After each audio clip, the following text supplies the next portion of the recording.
Today we're going to be doing an engine compartment inspection on one of our D model contract buses.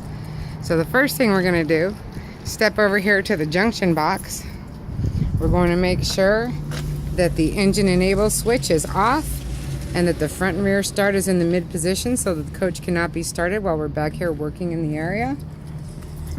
Since we're here, we're going to check our power steering fluid reservoir. Power steering fluid reservoir is secure to the coach. You can see that the level's in between the minimum and the max, so that's at a perfect level. We're going to be checking our clamps, that they're secure on the bottom, that the hoses are secure, they're not damaged or rubbing on anything, there's no leaks coming from them. And you've got your lower coolant reservoir and your engine coolant fill cap. Make sure that the cap is secure. This lower reservoir has its own sight glass right there. You can see that the sight glass is at a mid-level, so we've got plenty of coolant. You've also got your jump posts here. They're covered, so that's good. You've also got your sight glass for your toilet, if you really want to look at that. Then we're just checking all these lines back in here, make sure they are not split, cracked, damaged, no leaks, no missing parts, no missing clamps. You've got your water separator right there that separates water out of your fuel. You can see we have no fuel in that. If there were fuel in that up to the black line, it would need to be changed. And you've also got your secondary fuel filter there. That fuel filter not cracked, damaged, no leaks coming from that. So that's in good shape. Okay, we'll move around to the engine compartment here. So you also have your main coolant reservoir up there, the reservoir itself, secured to the coach, not cracked, damaged, or leaking. There is a sight glass on that. I don't know if you can see it up there past the CIC pipe. There's also a mirror. When the service lights are on, you can see that sight glass reflected in that mirror, but it's in the shadows right now. You might not be able to see it. So then we're going to be checking all the lines coming down off that reservoir. Make sure that they are not cracked, damaged, leaking. Make sure none of the hose pieces are bulging. All the clamps are in place. Then you can see your CAC pipes here. CAC pipe, everything is secure. All the clamps are secure. The pipe is not damaged, cracked, broken. Up there you can see one of your main water lines up there that going to the radiator. That's not bulging or leaking there. And you can see your CAC and your radiator back behind your cooling fan. They are not covered in debris. They're not being obstructed. They look to be in good condition. Our cooling fan blades are not cracked, damaged, missing, or broken. Our cooling fan is belt driven. So then we're going to look down, go over, and then we have our air filter. Our air filter would want to make sure that there's not dirt and debris in that. One way we can check that, we don't have to get into it, we have a filter minder right here.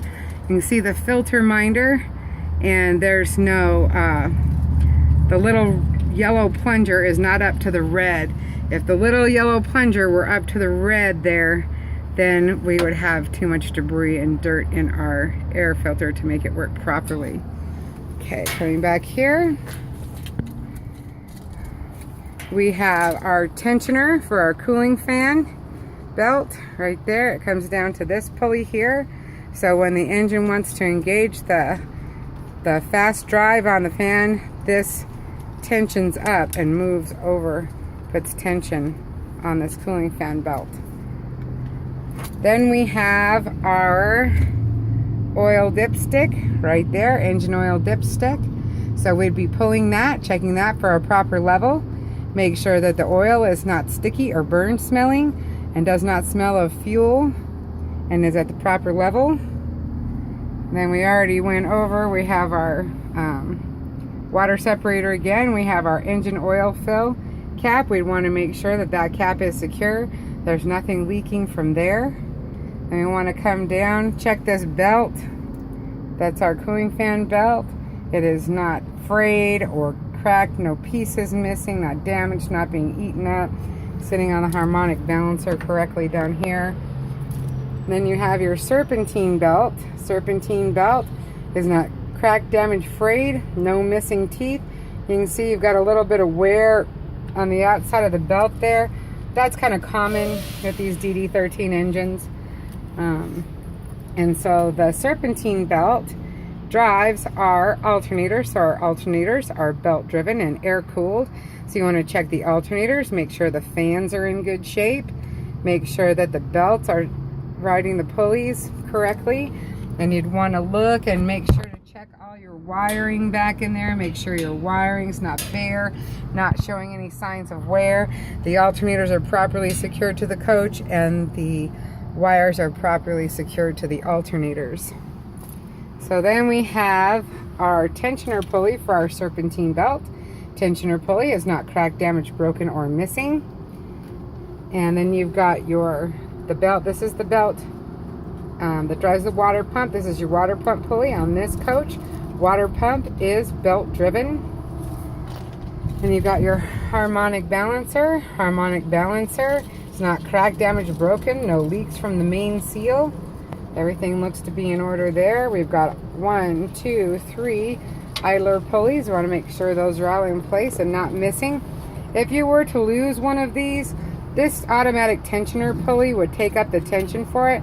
So you have to just make sure that you have all of those, because you might not even notice they were missing, except for this tensioner would be turned, and you just have a shiny spot where that was. But that's one thing to watch. So then over here we have our AC compressor.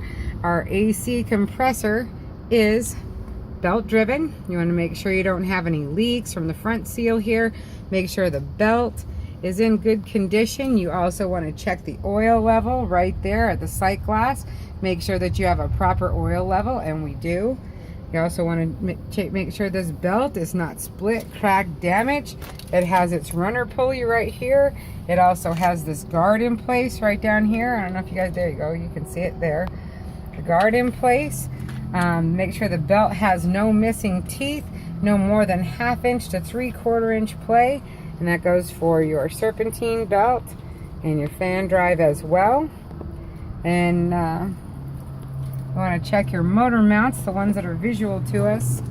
They're back in there. Make sure there's no cracked, damaged, or missing bolts. Check the frame. Make sure the frame is not bent, cracked, damaged, and no illegal welds.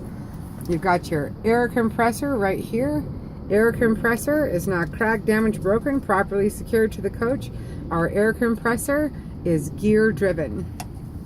One thing you want to check on these coaches, especially when they're brand new like this, is you want to check and make sure that you don't have any coolant leaks. You can see right here, we've got some signs of a coolant leak. And if you have those, just write those up as long as it's not too bad.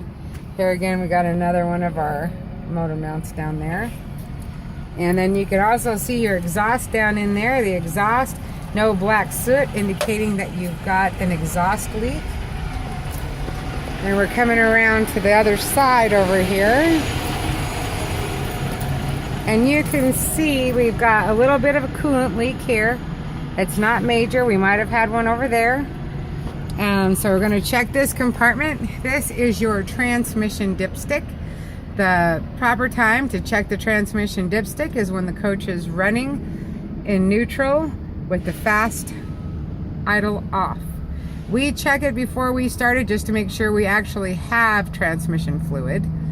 Okay, and you want to make sure that there's also no metal shavings in there. It's not burned or sticky smelling. Then over here you have a fuel filter right here, fuel filter for your auxiliary heater. So you want to make sure that that is not leaking, cracked, or damaged, and is properly secured to the coach. Right there you can see your turbo. You also want to check all of these water lines up here. Make sure that the clamps are tight. Make sure that there's no leaks. We've got this slight leak here. We'll have to track that down. Okay, everything's looking good up there. You've got more water lines. Got water lines all over in here, guys. Make sure to check them well. Okay, that should do it. I believe that's everything. And